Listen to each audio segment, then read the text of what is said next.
Their share of business was comparatively limited, being a new player. Over a period of time, I realized their potential and I gradually increased their share substantially. Today Siddhivinayak basically specialize in pharma domain in addition to the engineering, and they are quite capable of handling temperature sensitive shipments and R&D products and the new molecules and life-saving medicines and perishable cargo. Speaking about Siddhivinayak team, I would say that one good thing which I liked about that is the ownership. Each and every employee is an owner of their respective roles and function. They are like a brand ambassador for the organization, and they are a great confident team. If you talk about the service levels, it's always the first priority. The deliverables are known, the critical shipments are known. I would definitely quote with an example. Like, say for example, if you have a shipment which is a critical and it is advised to the right person, then the information is passed on, it is percolated down to the each and every functions who are processing this shipment. So maybe within the office or at the port or at the site, everybody is aware that this particular shipment is flagged off for a specific critical delivery. So this is a kind of ownership which has been developed over a period of time with the maturity of each and every team player. Now I would say that these kind of positivity, these kind of commitment levels, these kind of dedication within the team is not taught in a classroom session. It is basically learned over a period of time as you work, especially under if you have a mentor like Nitin Sable. He has been a very good role model for the entire team, and under his leadership our team has in fact delivered at all sorts of challenging times. In fact, I would say the people being the biggest strength for Siddhivinayak, and that is why he definitely counts on his entire team. He stands by with them in each and every ups and downs, maybe their social needs, their personal needs, the health issues or care, the attention. So this is a kind of involvement he has got with his team, and maybe this is his nature. This is what it's his nature which makes him a more successful person as a person or as an entrepreneur. Very frequently we chat, and many of the times he has mentioned about his success mantra to me, which I would like to quote here. He believes that most of the entrepreneurs who are in the similar industry or in the similar domain, they basically take, let's say, 80% of their profit and distribute about 20% of the profit within the colleagues or within the organization. And Nitin Sable is exactly reverse. I mean, this is what his success mantra, and that is why he has a strong backup team with him standing by at all times 24/7. Today, if you see the dynamics of supply chain management, if you see the complexities, you need to have a partner who is equally strong as like your supplier for the material. Time is a big element when you talk about a supply chain management, especially in pharma domain. And I would definitely recommend to have a player like Siddhivinayak, and where they understand and relate the value of the business. They are able to relate to the end customer in the service levels. On completion of 15 years to Siddhivinayak, my heartfelt wishes and heartiest congratulations reach out to each and every team member of Siddhivinayak along with Nitin Sable to achieve many such more milestones in near future. All the best and thank you. Hello everyone, this is Subhash Yadgari from Time and Temperature Korea. I am here to say few words about Mr. Nitin Sable. I know Mr. Sable for almost 14 years now. He's for me he's a mentor who had always helped me in each and everything, and whatever I am here just because of him. He's one of a gem of a person who is always ready to help, and very down to earth person who always ready to help for each and every individual. And I always wish Mr. Sable good health and good prosperity for his coming future. Thank you. सतत धडपडत राहणं हा स्वभाव त्याचा असला तरी सुद्धा म्हणतात ना, पाठीमागं अर्धांगी तशीच लागते. नीता ही त्याची धर्मपत्नी ही त्याला अशीच लाभली की जी म्हणतात प्रत्यक्ष लक्ष्मी म्हणूनच घरात आली. तिचा म्हणजे त्याच्या प्रपंचामध्ये पत्नी म्हणून अंतर्भाव झाल्यानंतर त्याची उत्तरोत्तर होणारी प्रगती ही मी पाहत आलो आहे. आता नितीनला तिच्या बाबतीत म्हणावं लागेल की माझ्या प्रत्येक क्षणात तुझा वाटा अर्धा आहे. भूतकाळ आठवायचाच म्हटली तर तुझ्याच आठवणींची स्पर्धा आहे. नमस्कार मंडळी, मी नीता साबळे, नितीन साबळेंची मिसेस. मला माझ्या सर्व सिद्धी कुटुंबाच्या मुलांना माझ्यातर्फे, मुलींना माझ्यातर्फे शुभेच्छा आणि पाहुण्यामांचं स्वागत. सुरुवात जेव्हा नितीनने हा व्यवसाय सुरू करण्याचा विचार केला तेव्हा त्याच्याकडे म्हणजे आर्थिक मदत काही नको होती. त्याला फक्त त्याला नैतिक पाठिंबा हवा होता. त्यात त्याच्या बहिणीने व बहीण लता जाधव आणि मेहुणे शांताराम जाधव यांनी त्याला पाठिंबा दिला आणि एक गॉडफादर होते त्यांनी सुद्धा त्यांना सांगितलं गो हेड, तू काळजी करू नकोस करून वगैरे. तेव्हा मोठ्या हिमतीने नितीनने मग सुरुवात केली. पण सुरुवातीला तो आणि अजून एक मुलगा होता, दोघं खूप मेहनत करत होते. सुरुवातीलाच नितीनचा फार मोठी अपघात झाला. त्याच्यामुळे त्याच्या दोन्ही हाताला मार लागला आणि दोन्ही हातात प्लेट बसवल्या गेल्या. तरी तो हरला नाही, म्हणजे एकदम निराश झाला नाही. परमेश्वराच्या कृपेनंतर त्याने स्वतःला लवकरच रिकवर केलं आणि 20 दिवसातच तो परत जॉईन झाला. इतका म्हणजे हट्टी आणि जिद्दी होता की 20 दिवसात तो दोन्ही हाताला प्लास्टर लावून तो कार्गोला जायचा. त्यातल्या त्या काळात त्याच्या कार्गोतल्या सर्व मित्रांनी त्याला फार मदत केली. कार्गोतल्या म्हणजे त्यांचं नाव सांगू, मला खूप म्हणजे अभिमान त्यांचं नाव सांगू इच्छिते की राजू कर्णिक, परत छोटू सावंत, परिमल, बंटी, प्रदीप हे आणि आणखीन बरेच जण होते की ज्यांनी त्याला मदत केली ह्या व्यवसाय म्हणजे कामा. त्याला म्हणजे कुठली गोष्ट हवी आहे म्हणजे त्या गोष्टीतला तो खोलाच अभ्यास करायचा की अरे ही गोष्ट आपण कशी मिळू शकतो, या गोष्टीला आपल्याला काय काय हवं आहे सगळं तो विचार करायचा. आणि नंतर ती गोष्ट मिळेपर्यंत त्या गोष्टीचा पाठपुरा करायचा वगैरे.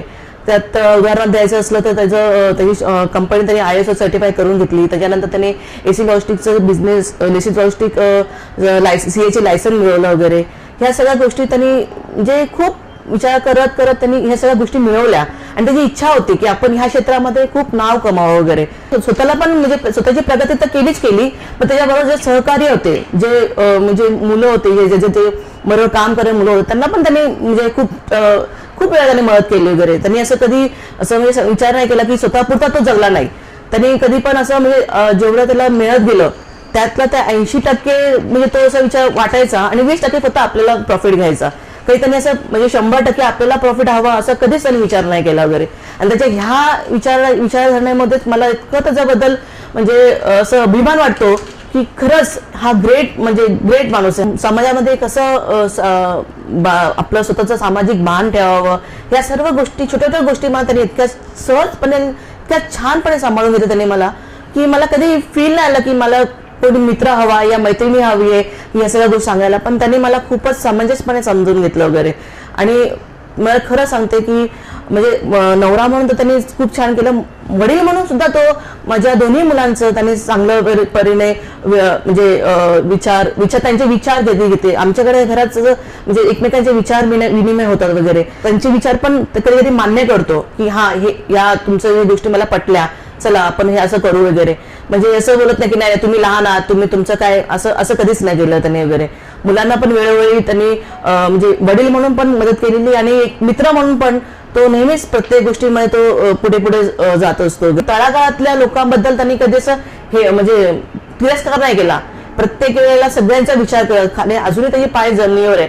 अजूनही त्याच्या ऑफिसमध्ये एक पोस्टमॅन येतं ते, पण त्यांना ते या बसा, चहा घ्या, पाणी घ्या असं आदराने विचारत. त्यांनी कधी असं विचार नाही केला हा पोस्टमॅन आहे याला काय करायचं असं कधीच नाही विचार केला. त्याचे फार छोट्या गोष्टी आहेत की त्याच्यामध्ये त्यांनी इतक्या जपतो असा विचार करतो सगळ्यांबद्दल वगैरे. असं स्वार्थी विचार नाही करत की माझं भलं व्हावं या मला काहीतरी मिळावं असा विचार त्यांनी आजपर्यंत केला नाही आणि आताही करणार नाही. नितीन, तू खरंच चांगला आहेस आणि खरंच ग्रेट आहेस तू की तुझ्यामुळे मला ह्या जन्मी काय म्हणजे मला असं फील होतं की तू 7 जन्मी माझ्या सोबत असावा आणि तू म्हणजे कधीच असं मला कमी लेखलं नाहीये, पण आता पुढच्या जन्मी पण मला तुझी बायको व्हायला आवडेल आणि प्लीज मला वेळ दे आणि प्लीज प्लीज दुसऱ्या मुलीकडे नक्कीच बघू नकोस. मी तुला आत्ताच ह्या जन्मी प्रपोज करते. Bye darling. अर्थात म्हणतात ना की स्वतः कर्तृत्ववान असल्यानंतर मुलंही त्या कर्तृत्ववानाला दाद देतात. त्यांचा मुलगा अनिकेत, अभिमान वाटतं मला सांगायला, अनिकेत आज अमेरिकेमध्ये पायलटचं ट्रेनिंग घेतोय.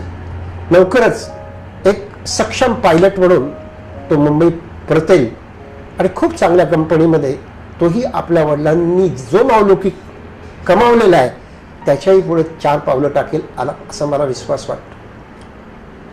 नितीन आणि नितीनची बायको नीता ह्यांचं सर्वात जास्त जर कौतुक कुठलं असेल तर नितीनच्या कार्यालयामध्ये काम करणारी संगीता जी एक कर्मचारी होती त्या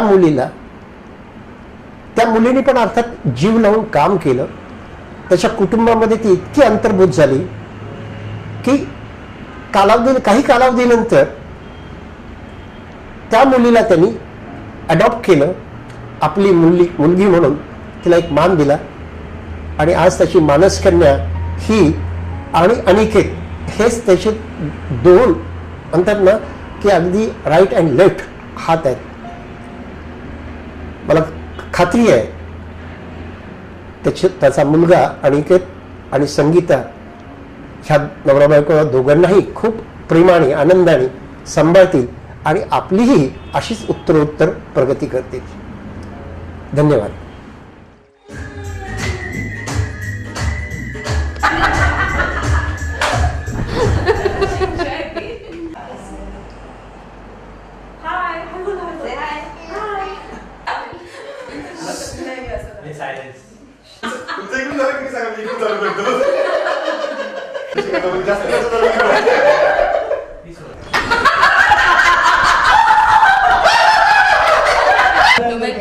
ये रे पावसा तुला देतो पैसा, पैसा झाला खोटा, पावसाला मोठा. दुसरी टून परत काही वेळाने परत इयो आला. हा तर परत इयो आल्यावर कोणत्या ट्यून मध्ये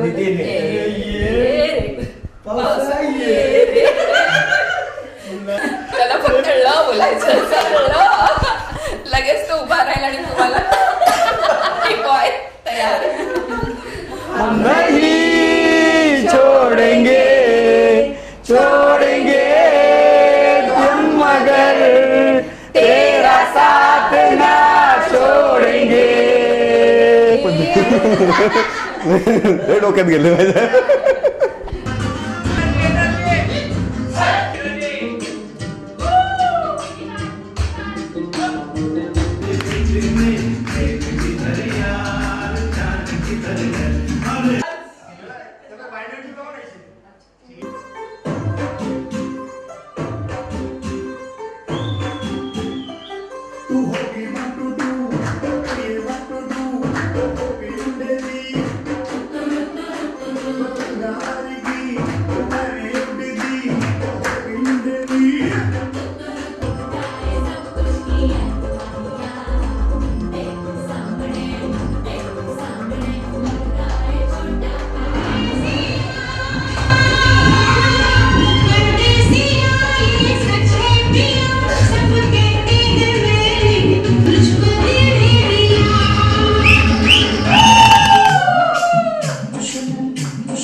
डान्स म्हणजे आमचा डान्स ग्रुप आहेत आणि हे सचिन सर आहेत जे आम्हाला डान्स शिकवतात, तर ते थोडं आमच्याबद्दल बोलतील. आणि मी स्वतःही शिकलो आहे, त्यातला 50% तरी विसरलो असेल ह्यांना शिकवता शिकवता.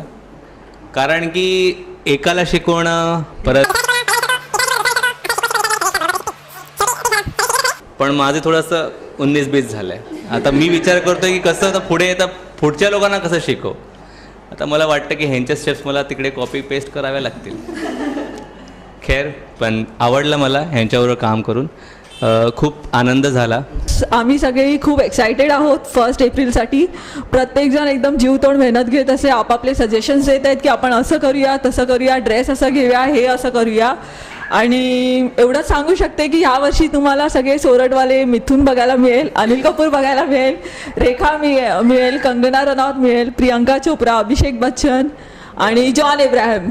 आय होप तुम्ही सगळे अप्रिशिएट कराल आणि आम्हाला खूप दाद द्याल आणि वन्स मोर कराल. थँक्यू.